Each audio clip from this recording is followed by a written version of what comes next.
de Haití y República Dominicana, pues no niego de que realmente tuve que fajarme a estudiar el origen de la República Dominicana, cómo nació, porque si te das cuenta, Haití fue el primer país del continente o del mundo, el primer país que se libera de la esclavitud. Cuando hicieron la proclamación del fin de la esclavitud y llegó a oído de los haitianos, o sea, de la isla de Santo Domingo, porque era la isla de Santo Domingo, todavía República Dominicana no estaba ni en Pinino naciendo. O sea, entonces los colonos que pusieron la isla a producir en ese momento éramos colonia francesa. Radicio bruto, una vaina que lo ponía ahí por esa esquina, pero por Dios. Entonces, bueno, esto es en vivo, así es que todo esto... Mira, todavía él te ha vuelto un lío. Todo esto es parte de... Pero esto es increíble. Todo esto es parte porque se está en vivo, entonces hay situaciones. Continuamos. Bueno, ok. Entonces yo tuve que fajarme a estudiar de verdad desde el principio, del origen de Haití. En esa época, por ejemplo, el nivel de vida de un ser humano era de 23 años. Un haitiano, o sea, o un afroamericano, o uno de los esclavos que estaban poniendo a producir la isla de Santo Domingo. La isla de Santo Domingo era dentro del continente americano la más productiva. O sea, Francia estaba contento con la isla de Santo Domingo, pero al llegar en la proclamación del fin de la esclavitud y los esclavos en esta parte de la isla, al darse cuenta, pues en el año 1880 y algo, 82, pues iniciaron la revolución en contra de los colonos franceses, donde llevaron a cabo, por ejemplo, una verdadera revolución y se liberaron finalmente los haitianos del yugo, o no del yugo, sino del ser esclavos, y se liberaron de la colonia de Francia. Aunque Francia le impuso, por ejemplo, en ese momento, para dejarlos ser libres, independientes, le impuso una multa de 500 millones de dólares en oro, del momento, que era una barbaridad. Haití nunca podría, con la producción que tenían, no podría pagarla nunca. O sea, que Francia se impuso en Haití en ese momento, y ellos continuaron siendo esclavos aunque no lo fueran, aunque se liberaran de los franceses. ¿Cuál tú crees que debe ser la posición del gobierno ahora mismo con relación a la construcción de ese muro, con relación a la oposición que hace una parte de Haití, y en el que vemos muy pocos resultados en términos de diálogo? Mira, si tenemos que para opinar del momento actual tenemos que ir un poquito a la historia. La historia es lo que los haitianos piensan y siempre han pensado, y creo que se le da en las universidades y en las escuelas, es que la isla es una indivisible, es que la isla todavía le pertenece. O sea, ellos todavía no reconocen que en el año 1844 República Dominicana se proclamó libre e independiente de Haití. Entonces ellos todavía tienen en su mente de que Haití es una sola, y que nosotros, por ejemplo, esta parte de la isla que nosotros ganamos a sangre y a fuego, ¿entiendes? Porque no fue que nos la regalaron, fue que hubo una revolución, hubo como 5 o 6 batallas donde realmente repatriaron a los haitianos que invadieron en el tiempo de Boyer, 22 años. Entonces, República Dominicana es una parte de la isla que quedó libre, independiente, y todavía los haitianos no lo aceptan. Ahora bien, yo decía la semana pasada que el problema más grande que tiene Luis Abinader, o que tiene el gobierno de turno, no importa que sea Luis Abinader, el problema más grande que tiene en estos momentos se llama Haití.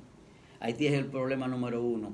Y si han, por ejemplo, llevado a los soldados a la frontera, los soldados se llevaron a la frontera no es porque estén dividiendo el río Masacre, no es porque estén desviando el río Masacre, es porque realmente hay la posibilidad de que se arme una estampida de 500,000 personas o 1,000,000 de personas hacia República Dominicana, y realmente el gobierno esté desprovisto, o sea, que lo agarren, por ejemplo, de una manera improvisada, de que, oye, los haitianos están cruzando masivamente a República Dominicana, pero no, ellos pusieron ahora a los soldados porque es inminente ya que la comunidad internacional tiene que intervenir en Haití.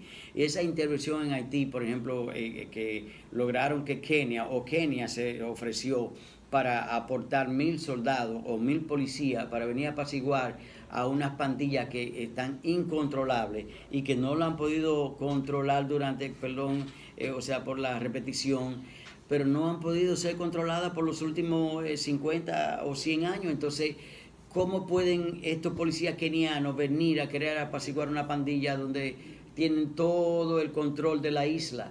¿Entiendes? O en Puerto Príncipe tienen un control máximo y absoluto de un 100%. Entonces, estos policías que en Kenia, por ejemplo, no han tenido este tipo de pandilla interna en Kenia, entonces venir a controlarlo aquí, puede haber un intercambio desastroso.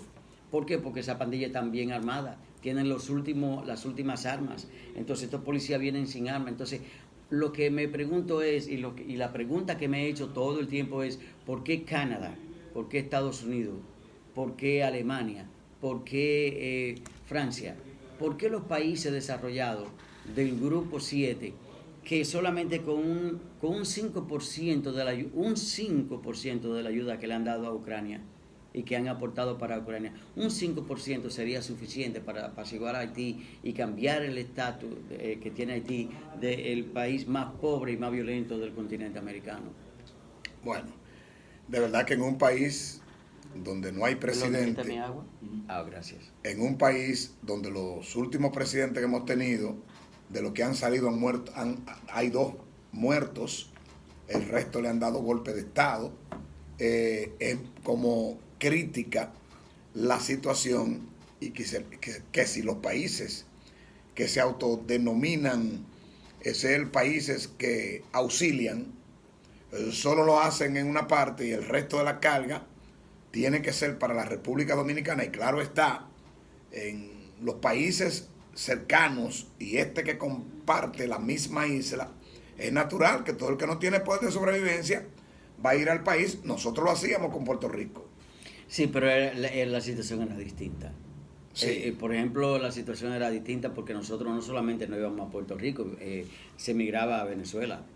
Venezuela era la cuna de la producción en los años 80, y también el dominicano emigraba a Venezuela, pero era una migración ordenada.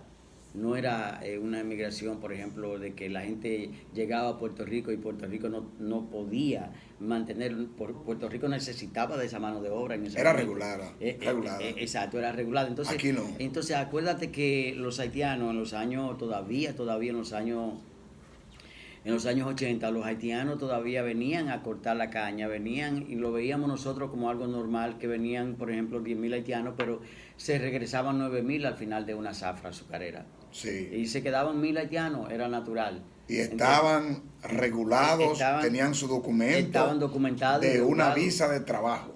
Exacto. Entonces el gobierno de turno de Haití, llámese Duvalier, llámese Papi Doc, el hijo de Duvalier, todos ellos, por ejemplo, tenían un contrato. Entonces esos haitianos estaban totalmente regulados. Los empresarios que eran azucareros. Ahora todos tienen visa de trabajo y no hay diferencia entre el visado de turista y el visado de trabajo. Pero cuando tú vienes a ver, aquí hay una población que se supone, no estoy seguro, pero se supone que sobrepasa los 2 millones de haitianos. Si no hay 2 millones, están cerca. Exacto. Entonces, la gran pregunta es 49,000 mujeres haitianas pariendo en República Dominicana. Eso es bastante. Y sin documentación. Eso es bastante. Entonces, pero ni de Haití, ni documentación aquí. Entonces, esos 49,000 niños que nacen en 16 años, son niños que nacen en República Dominicana. Apátridas. Exacto. Entonces, no necesariamente van a ser apátridas.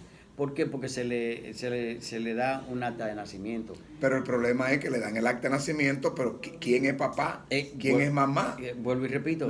Para los haitianos es fácil porque el que nace en territorio diferente mantiene la nacionalidad. Pero aquí nosotros si no tiene documentación. Nosotros tenemos doble nacionalidad. Se puede tenemos doble nacionalidad. O sea, yo tengo la nacionalidad norteamericana, pero yo soy dominicano de origen. Entonces yo mantengo mi nacionalidad no desapareció. Acuérdate que el doctor José Francisco Peña Gómez fue quien logró de que tuviésemos las dos nacionalidades, o que no perdiéramos la nacionalidad dominicana, no importa qué país del mundo nosotros fuéramos. Entonces, bajo esa circunstancia, yo creo que los haitianos también, ellos están amparados por un acta de nacimiento, no pierden su nacionalidad, son haitianos de origen, pero de nacimiento son dominicanos. Entonces ellos en 16 años, 17 años, ellos van a votar, ellos van a tener senadores, van a tener diputados, entonces van a contribuir, ¿tú me entiendes? Y poco a poco vamos a ir perdiendo la isla, lamentablemente. ¿Tú estás de acuerdo con la construcción del muro? Del canal. Se está buscando como una de las razones la depredación del medio ambiente, lo que pudiera causar esto al río Masacre, que nace, ¿verdad? Sí. Pero irriga agua hacia Haití y a la República Dominicana. Sí, acuérdate que esa desviación del río, acerca de la muralla, acerca del muro que se está construyendo, es un muro simbólico. Ese no es un muro para evitar de que crucen, es un muro simbólico, porque para evitar que cruce un nacional haitiano, un nacional árabe, un nacional italiano, un chino, para evitar que cruce por esa frontera es simplemente control. No necesitamos una muralla, no necesitamos una verja, eso es simbólico. Yo creo que la verja es para dividir o rectificar la línea que nos divide de Haití. Esa es la única razón. Pero no han dejado de cruzar. No han dejado de cruzar. O sea, están pasando igual. Entonces es control lo que hay que tener ahí en la frontera. Es control, no muralla. Ahora, en cuanto a la desviación del río Masacre, tal vez lo están oficializando ahora, desviándolo. Pero eso se está haciendo hace mucho. Y cuando se empezó, el gobierno cayó y dijo, bueno, no pueden hacer ese río ahí, pero empezaron los políticos haitianos a decir que sí les pertenece. Entonces continuaron haciéndolo. Ahora que militarizaron la frontera no está militarizada porque estén desviando el río. No. La frontera está militarizada porque ya, vuelvo y repito, es inminente. Está evitando una poblada. Exacto, es inminente de que si realmente hay... Vamos a la pausa, Vladi. Si hay, por ejemplo, una estampida como consecuencia de un desorden al momento de apaciguar Haití, República Dominicana tendría que cargar con la consecuencia de 1 millón de haitianos pasar de un golpe. Volvemos a la pausa. No se muevan de ahí, que está interesante el tema.